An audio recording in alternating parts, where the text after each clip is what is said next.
आज हम कक्षा 12वीं के वाणिज्य व्यवस्था और संचालन विषय का चैप्टर नंबर 5 पढ़ रहे हैं। पिछले वीडियो में हमने कर्मचारी व्यवस्था किसे कहते हैं उसके बारे में पढ़ा था।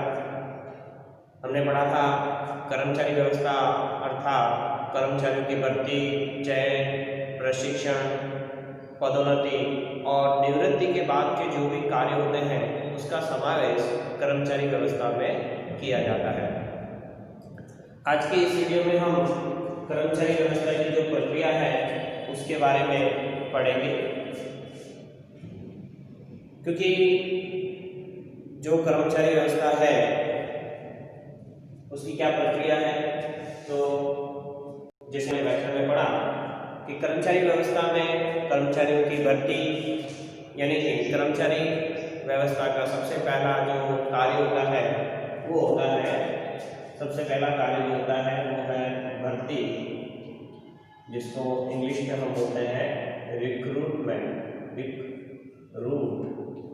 रिक्रूटमेंट भर्ती करना।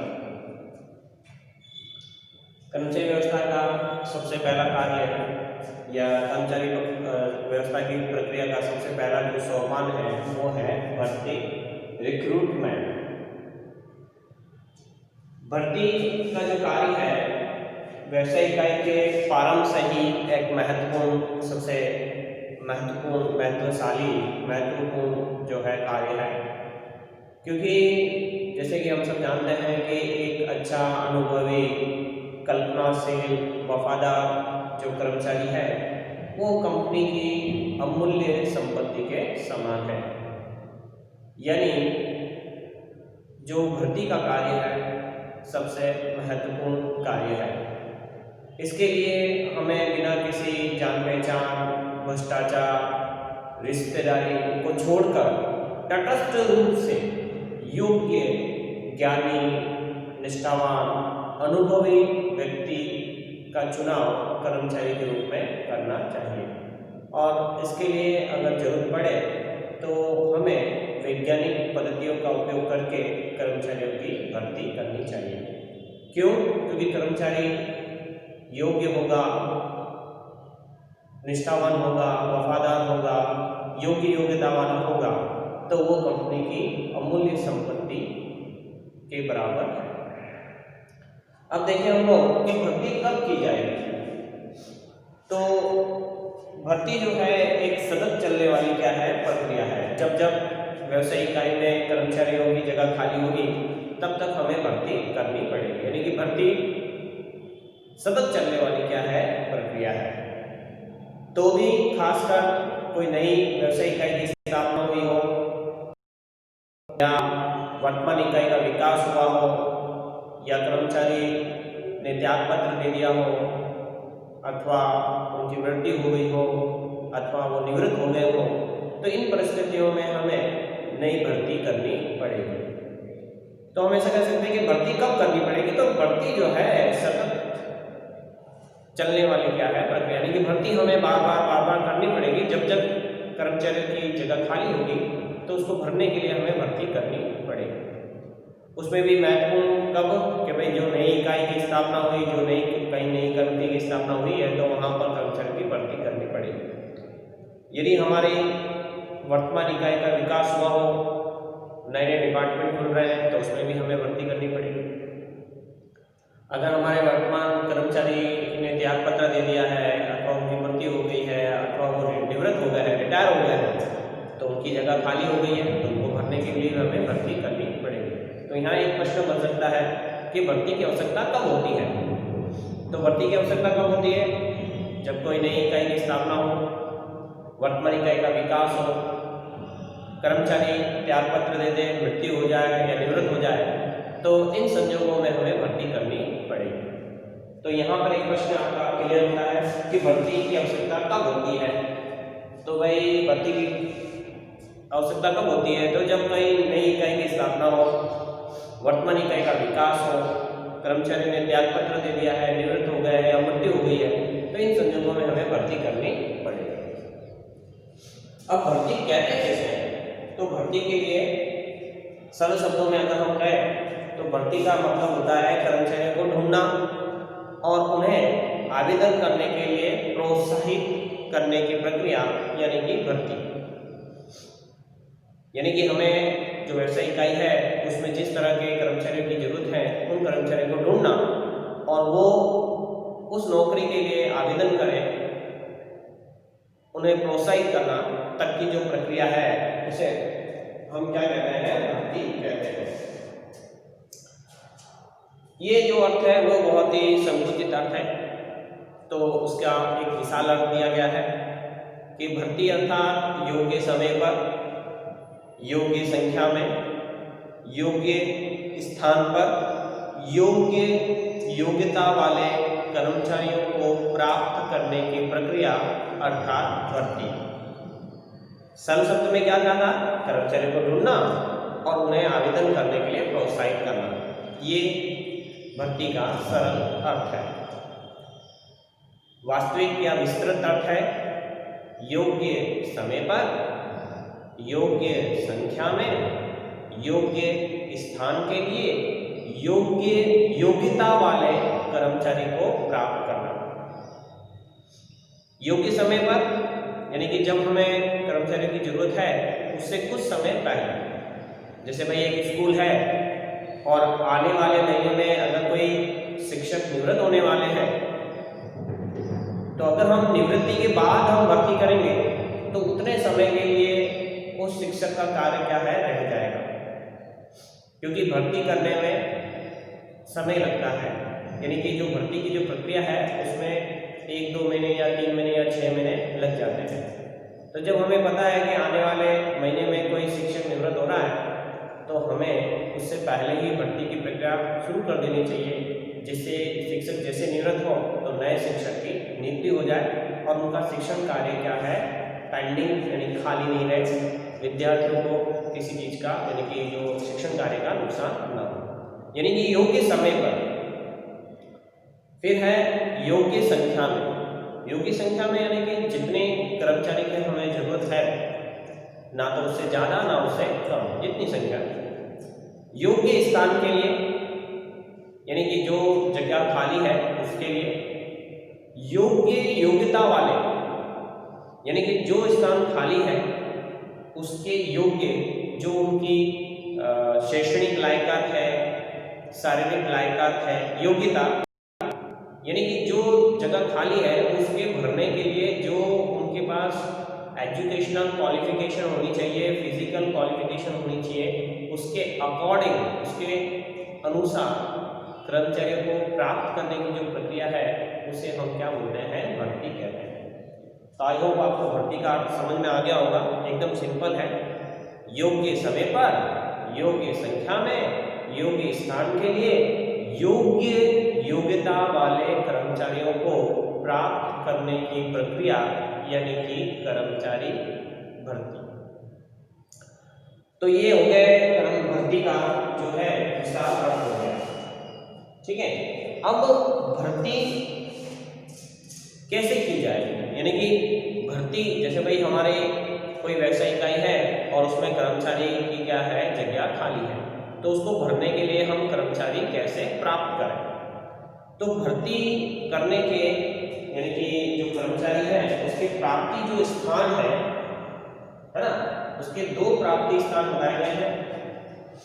एक बताया गया है आंतरिक प्राप्ति स्थान,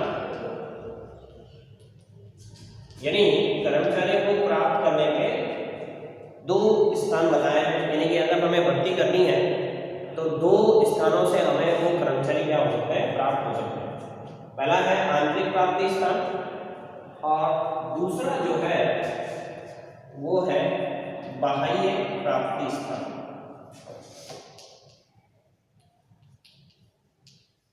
तो इनके नाम से ही आपको क्लियर हो गया होगा कि जो कर्मचारियों की जगह खाली है उसको भरने के जो स्थान है आंतरिक का मतलब जो वर्तमान जो कार्यरत व्यवसाय इकाई है उसी इकाई में से हम कर्मचारी को क्या कर देंगे, भर्ती कर देंगे।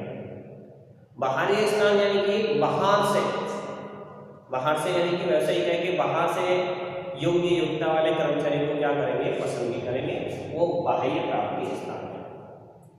और अच्छे तरह से जब हम समझेंगे, जब उसके स्थानों के बारे में जब आपको पता होगा तो आपको अच्छे से और समझ में आएगा।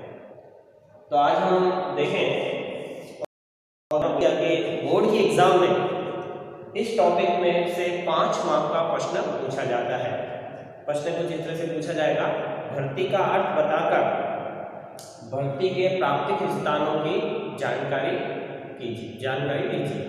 5 मार्क में बोर्ड की एग्जाम में आएगा कंपल्सरी। तो जो कर्मचारियों की भर्ती के जो प्राप्ति स्थान है वो 2 बनाए गए हैं, आंतरिक और बाह्य। तो आज हम आंतरिक प्राप्ति स्थान के बारे में पढ़ेंगे। आंतरिक प्राप्ति स्थान, तो नाम से ही आपको समझ में आ गया होगा कि भाई जो भर्ती हम कर रहे हैं कहीं बाहर से नहीं कर रहे हैं, हम हमारी इकाइयों में से ही वो क्या कर रहे हैं, जो जगह खाली है उसकी भर्ती कर रहे हैं। अब जो आंतरिक प्राप्ति स्थान है उसमें बहुत सारी पद्धतियां बनाई गई है। तो पहला बताया गया है पदोन्नति।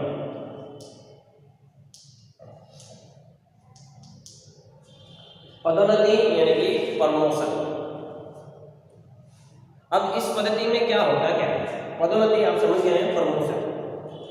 अब इस पद्धति में क्या होता है कि इस पद्धति में क्या है कि कोई नए स्थान की रचना हुई हो, यानी कि कोई नई पोस्ट है ना, नई स्थान की रचना हुई हो, या कोई जगह क्या हुई हो, खाली हुई हो, तो संचालक क्या करता है, अपने वर्तमान कर्मचारियों में, यानी कि जो वर्तमान कर्मचारी है उसके काम को देखता है, उसकी चतुराई को देखता है, उसकी वफादारी को देखता है और उसका मूल्यांकन करके, है ना, उसी कर्मचारियों में से उसकी क्या करता है, पदोन्नति करता है। मेरी बात समझे ना, मैं क्या बोल रहा हूँ कि भाई जैसे कोई स्कूल है और उसमें प्रिंसिपल की जगह क्या हुई है, पोस्ट क्या हुई है, खाली हुई है। तो जो संचालक मंडल है या जो संचालक है वो क्या करेंगे, वर्तमान जो शिक्षक है उनके कार्य, उनकी वफादारी, चतुराई को देखकर उन्हीं शिक्षक में से किसी शिक्षक को प्रमोशन देकर उसे क्या कर देता है, प्रिंसिपल बनाया जाता है। यानी कि जो प्रिंसिपल की जगह भरी गई है उसके लिए कहीं बाहर से नहीं, हमने अपने अंदर के ही कर्मचारी को क्या किया है, प्रमोशन देकर उस जगह की क्या कर दी है, भर्ती कर दी है। तो उसको बोलते हैं पदोन्नति। अब पदोन्नति करने से होता क्या है, तो पदोन्नति करने से जो कर्मचारी प्रिंसिपल बना है उसे अपने कार्य करने में क्या होगा, उसके उत्साह में क्या होगी, वृद्धि होगी और वो क्या करेगा, वफादारी से कार्य करेगा।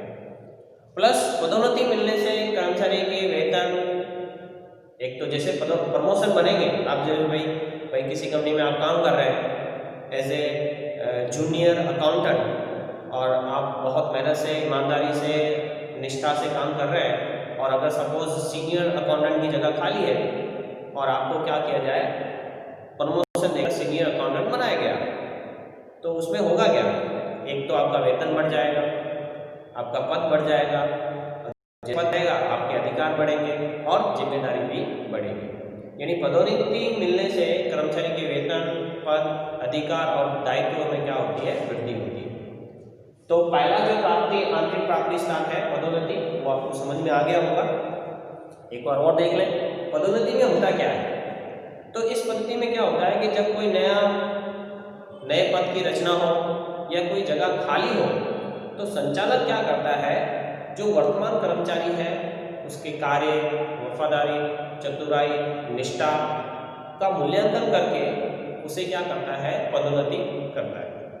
पदोन्नति करने से क्या होता है, क्योंकि पदोन्नति किसकी की गई है, वर्तमान कर्मचारी की। जब कर्मचारी को प्रमोशन मिलेगा तो उसे अब काम करने में और उत्साह और उसकी वफादारी में क्या होगी, वृद्धि होगी। और जिस कर्मचारी को प्रमोशन मिला है उसकी पगार बढ़ जाएगी, उसकी पोस्ट बढ़ जाएगी, उसके अधिकार बढ़ जाएंगे और साथ में उसके दायित्व भी बढ़ जाएंगे। तो आई थिंक आप लोग को ये समझ में आ गया होगा पदोन्नति। फिर स्थानांतरण, ट्रांसफर। तो इस पद्धति में क्या होता है, तो इस पद्धति में भी क्या होता है कि भाई जैसे एक कंपनी है, उसमें एक डिपार्टमेंट में कर्मचारी की क्या है, कमी है, और उसी संचालन की दूसरी जो उसी कंपनी का जो दूसरा विभाग है उसमें क्या है, कर्मचारी अधिक प्रमाण में है।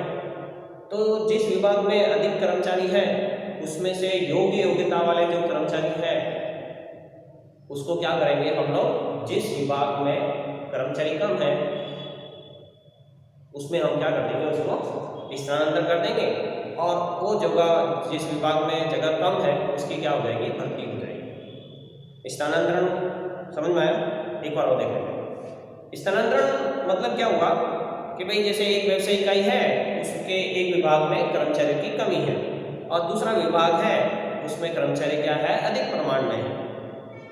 तो जिस विभाग में अधिक कर्मचारी हैं उनमें से योग्य योग्यता वाले कर्मचारी को क्या कर देंगे, वहां से निकाल कर जिस विभाग में कम है वहां पर उसको स्थानांतरित कर देंगे, और कमी वाले विभाग की जो है कर्मचारी की जो कमी है उसकी पूर्ति की जाएगी। तो इसे हम बोलते हैं स्थानांतरण। हम क्या पढ़ रहे हैं, भर्ती के आंतरिक प्राप्ति स्थान।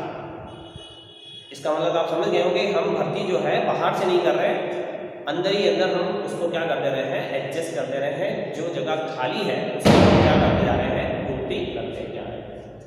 तो पहला देखा पदोन्नति, फिर देखा स्थानांतरण, तीसरा है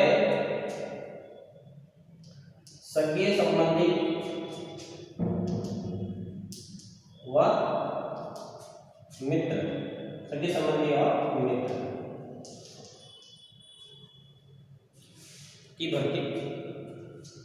अब ये क्या है, तो सिंपल सी बात है कि जो व्यवसाय इकाई में व्यवसाय इकाई है और उसमें कोई जगह खाली है, तो जो वर्तमान कर्मचारी है उन्हें ये सूचित किया जाएगा। अगर उस जगह के योग्यता वाले अगर कोई आपके सगे संबंधी या मित्र हो तो वो कंपनी में क्या करें, आवेदन करें, और उनसे आवेदन प्राप्त करके उस खाली जगह की क्या कर सकते हैं, हम लोग पूर्ति कर सकते हैं।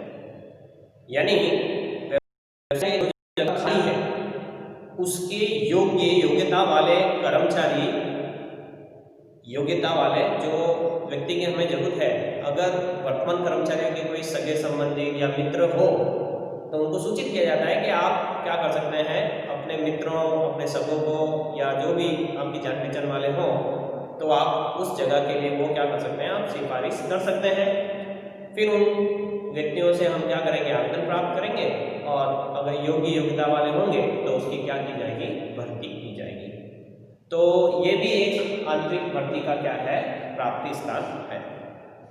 समझ में आया ना भाई? जैसे कोई भी कंपनी है, सपोज कोई भी कंपनी है उसमें अकाउंटेंट की जगह खाली है ना, तो जो वर्तमान कर्मचारी है उनको सूचित किया जाएगा कि अगर आपके कोई सगे संबंधी या मित्र हैं जिनके पास इस जगह के लिए योग्यता है तो आप उसकी क्या कर सकते हैं, सिफारिश कर सकते हैं। फिर उन व्यक्तियों से हम आवेदन प्राप्त करेंगे और योग्य होंगे तो उसकी क्या की जाएगी, भर्ती की जाएगी। तो ये भी एक तरीका है। अब इससे फायदा क्या होगा कि भाई जिन व्यक्तियों ने, यानी कि जिन वर्तमान कर्मचारियों ने अपने सगे संबंधी या मित्रों को नौकरी पे लगाने में योगदान दिया है, उन्हें अपने कार्य करने में उत्साह बढ़ेगा, वफादारी बढ़ेगी, और उन्होंने किसी व्यक्ति को नौकरी पे लगाया है ऐसा उनको क्या होगा, गर्व महसूस होगा। तो ये भी आंतरिक प्राप्ति स्थान का क्या है, एक साधन है। ठीक है ना। फिर है हमारा नेक्स्ट है पूर्व निकाले गए कर्मचारियों में से पूर्व निकाले गए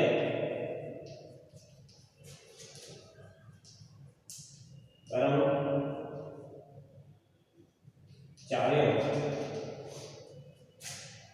में से भर्ती, निकाले गए कर्मचारियों में से भर्ती। हो सकता है कि भूतकाल में हमने कुछ कर्मचारियों को किसी कारणवश निकाल दिया हो, या उन्होंने अपनी इच्छा से दूसरी इकाई में क्या कर दिया हो, ज्वाइन कर लिया हो, तो उन कर्मचारियों में से योग्य, निष्ठावान, योग्यता वाले कर्मचारी की हम बुलाकर वापस से भर्ती कर सकते हैं। यानी इसमें क्या है कि जो कर्मचारियों को हमने निकाल दिया था किसी कारणवश, यानी कि मंदी छाने के कारण या अन्य कोई कारण से, जैसे अभी रिसेंटली कोरोना आया तो बहुत सारी व्यवसायिक इकाई ने अपने कर्मचारियों की संख्या क्या कर दी, कम कर दी।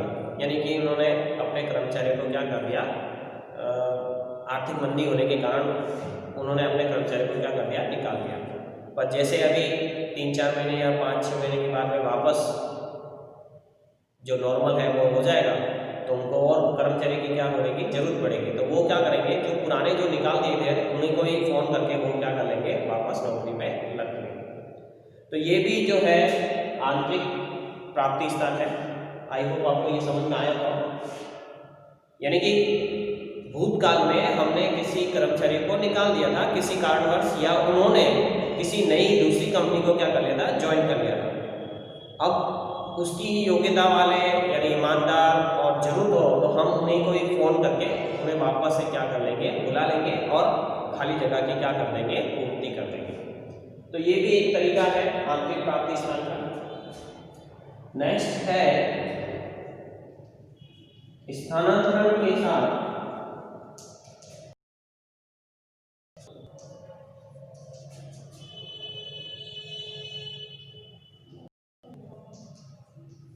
यानी जो कर्मचारी है उसका स्थानांतरण भी हो रहा है और उसके पद में उन्नति भी, यानी कि पद भी क्या हो रहा है, बढ़ जा रहा है। तो इसमें क्या होता है पता है ना, इसमें क्या होता है, जैसे भाई एक ही कंपनी की 2 ब्रांचेस हैं, एक गांधीधाम में है और एक भुज में है, ठीक है। अब गांधीधाम के जो कर्मचारी है ना, उसको कहा जाता है, वो सामान्य कर्मचारी है, उसको बोला जाता है कि आप क्या करिए, भुज में जो ब्रांच है उसमें आप एज ए मैनेजर क्या करिए, अपॉइंट कर लीजिए, यानी कि एज ए मैनेजर के रूप में उसको क्या की जाए, भर्ती की जाए। तो वहाँ क्या कि उस कर्मचारी का और उसकी पदोन्नति भी हुई। तो ज़्यादातर क्या होते हैं, जो कर्मचारी जो उनका जो मात्र बदल होता है तो वो उधर उनको ट्रांसफ़र भी मिल जाता है और उसकी पदोन्नति भी हो जाती है। तो इस तरह से भी हम आंतरिक भर्ती कर सकते हैं। आई होप आपको ये समझ में आया होगा। स्थानांतरण के साथ भर्ती का मतलब भाई एक ही संचालन, यानी कि एक ही मैनेजमेंट की 2 ब्रांचेस हैं और 2 इकाइयाँ हैं कहने का मतलब, और एक इकाई के कर्मचारी को दूसरी इकाइयों में ट्रांसफ़र भी किया जा रहा है और उसकी पोस्ट क्या की जाए, बढ़े भी दी जाए, यानी कि प्रमोशन भी किया जा रहा है। तो इस तरह से कर्मचारी क्या करेंगे, अपने नेटिव प्लेस में अगर उसको रिक्रूटमेंट मिल रहा है तो वो क्या करेंगे, खुशी खुशी वो क्या करेंगे, ट्रांसफ़र भी कर लेंगे और उसकी प्रमोशन भी स्वीकार कर लेंगे। तो ये भी एक आंतरिक प्राप्ति स्थान है। लास्ट हमारा जो है वो है प्रतीक्षा यादी या प्रतीक्षा सूची। प्रतीक्षा सूची आंतरिक प्राप्ति स्थान का एक तरीका है। प्रतीक्षा सूची यानी कि वेटिंग लिस्ट। भूतकाल में अगर हमने कोई नौकरी की भर्ती की हो और जितने हमें कर्मचारी चाहिए उससे ज़्यादा आवेदन आ गए हो तो हम क्या करते हैं, जो बाकी कर्मचारी रहे हैं उनकी एक लिस्ट बना के रखते हैं और भविष्य में जब हमें उसी प्रकार के कर्मचारी की जब जरूरत पड़ती है तो जो वेटिंग लिस्ट में थे उन कर्मचारियों में से हम क्या करते हैं, उसे भर्ती कर देते हैं। जैसे भाई भूतकाल में हमें अकाउंटेंट की जगह खाली थी, उसके लिए हमने क्या किए थे, आवेदन मंगाए थे। अब सपोज आवेदन जो अकाउंटेंट थे उसकी जगह खाली थी 3 जनों की और आवेदन आए थे हमारे पास 10, तो उसमें से 3 तो हमने अपॉइंट कर लिए। उसके बाद जो मेरिट में आ रहे थे उनकी हमने लिस्ट बनाकर रख ली। इन फ्यूचर जब हमें अकाउंटेंट की जरूरत पड़ेगी तो हम जिसकी हमने वेटिंग लिस्ट बना के रखी थी उन जो आवेदक हैं उनको हम बुलाएंगे और उनमें से हम क्या करेंगे, भर्ती करेंगे। तो प्रतीक्षा सूची द्वारा भी हम कर्मचारियों की क्या कर सकते हैं, आंतरिक भर्ती कर सकते हैं। तो आज के इस वीडियो में हमने भर्ती का अर्थ पढ़ा, भर्ती करने के जो प्राप्ति स्थान है आंतरिक और बाह्य, उसमें से हमने आंतरिक प्राप्ति स्थानों के बारे में पढ़ा। तो आई होप आपको ये समझ में आया होगा। Thank you very much.